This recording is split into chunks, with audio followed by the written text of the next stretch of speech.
The indie gaming ecosystem is no stranger to home run hits from people who've never made a game before. It happens all the time. Sometimes you're lucky enough to find one that's so special that you can't help but share it with others as an example of what games should be. You know, deep in your heart, that people will look back at it years from now and think, how did this come from nowhere? The trick, dear listener, is that it didn't come from nowhere. Toby Fox didn't start with Undertale, he was a musician and ROM hacker long before that. Z.A.T.O didn't start with Doki Doki Literature Club either. Creators of the things you love toil away for years, often in silence or niche communities, to create the things they dream of and that we enjoy. In the visual novel space, we see so many of these. They give us one-of-a-kind treasures that show us that creativity is alive and well within the gaming industry's section of the capitalist hellscape. Today's subject is yet another gift to the world, a transmission to the universe from musician and comics artist Fairy. Today we're talking about Zato. I love the world and everything in it. Hi everyone, I'm Pell. Last year, a friend of mine correctly suggested that Zato might be up my alley, so I did a small amount of digging about Fairy in advance to see what I might be getting into. Her art style is very personal, often sitting closer to an American comic book or Korean manhwa than the classic anime style that you see across so much of the visual novel medium, and I knew from the promotional art that this would pervade into her work here, as she's worked very hard to hone it while working on Parties Are for Losers. As a musician, I assumed that she would be composing the soundtrack for the game, but otherwise, any other assumptions I had came from the store page on Steam. A small cast, linear story, and a Denpa-adjacent mystery storyline.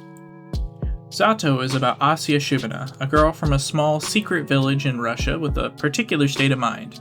Relentless positivity, although that doesn't really begin to cover it. She assumes the best of people, finds the happenings of the everyday cute, and treats the universe as a living entity she can talk to sometimes. The story, though, really begins with the disappearance of a delinquent girl named Ira Grachevskaya. Strangely, nobody seems to care, and it becomes clear very quickly that Asya has attached herself to this girl that she hadn't really given much mind to for much of her time as classmates, and thus begins the search for her.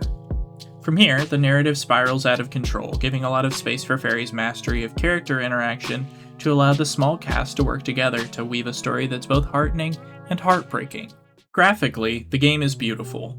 Character sprites are expressive, distinctive, and make use of the small cast to show a range of characters with defining and overlapping characteristics that are still believable as teenagers. Asya looks a bit clumsy, Vadim looks like every bully I've ever met, and Marina easily passes as an assertive and outgoing person. The backgrounds are made of filtered photographs, similar to something like milk inside a bag of milk inside a bag of milk, but less distorted. The choice makes the world feel familiar and close, helping you ground yourself as the oddities crop up across the story's runtime. We never explore the world properly, as this game is a kinetic visual novel after all, but every return to the classroom or the same street gives you a bit of a respite from everything going on, enhanced by making the world seem outwardly normal. The CGs, however, are where the real meat and potatoes are in many visual novels, and this one's no different.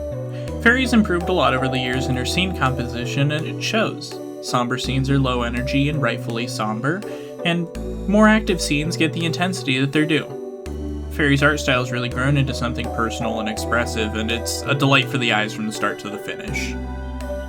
The sound design for this game is minimal but welcome. The few sound effects are unobtrusive and fitting to the scenes, enhancing the dramatic tension without being overbearing or forefront. I always say there's a lot you can do with very little, and Fairy shows it here. The soundtrack for the game, though, is strange. Rather than compose the soundtrack, Fairy decided to use royalty-free tracks for the game. While you might dismiss this as a flaw, considering her prowess musically, working on Vocaloid for so long, I think it works to her benefit by letting her select the exact vibe the scene needs without needing to painstakingly compose each track. Her musical knowledge shines not in the creation of the tracks themselves, but the choices of music given the story's quickly varying moods. My personal favorite is Clouds by Kirk Osamayo, which is the music I've been using for this section, and every track by them is incredible. The trailer/main title theme is a great choice as well. It's an instrumental of Out of Love by Scene, and the song really fits the themes the game is going for while being extremely catchy. I'll link to both songs down below as well. Zato is, first and foremost, a kinetic visual novel that borrows a lot from Denpa culture, and you can see its roots in things like Wonderful Everyday very clearly. However, what makes Zato stand out is how it uses those same themes to express a bittersweet positivity that you don't always see in the genre. Asya is an extremely relatable character, especially for me in ways that are both good and bad. Positivity is a coping mechanism sometimes, as this game shows, and I've been there myself. She displays signs of emotional codependency and an apologetic trauma response, both of which are things that I'm personally working through, and yet, she tells a much different story than I do. Sometimes, a coping mechanism goes from trauma response to controlled delusion to tightly held belief, and along the way becomes a real facet of your reality. A lot of this game tugs at the conflicting pull between reality and perception. In many ways, Zato borrows the classic Denpa roller coaster story structure, but because Fairy is excellent at providing gradual subversion of expectations, when things come up that are more fantastical, it's easy to say, yeah, okay, I can see that. Then, when Asya goes from having a great day to having a soul-crushing experience that I don't know that many teenagers would survive, you feel for her, as well as for yourself forever believing it could last. At least I did. You start out and you're on the lift hill, but you're far enough back that you can't see the top. Eventually, you start careening downward without warning, and by the time you've caught yourself, you're back on the lift hill again. You forgot to get off, dummy, and you can't now. You've got to ride it back around again. That feeling is what makes this game so brilliant and so painful to read.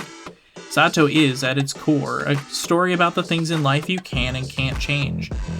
And hooking someone into the roller coaster of emotion like that shows that it's just another one of those things.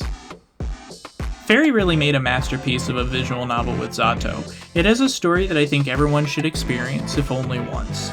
My only real concern is that if you're not in a good place mentally, it might prove to be too much alone. My suggestion is to bring a friend. Always bring a friend. Regardless, I love this game, and I give it a 9 out of 10. I love you. I love you. I love you. Thanks for watching to the end. If you liked this video, I would appreciate it if you could subscribe and share with your friends. If you didn't, feel free to let me know in the comments what I could change, and I'll try to learn from what you've said. If you'd like to support me financially and have a game you'd like me to review next, there's a link to do so in the description below.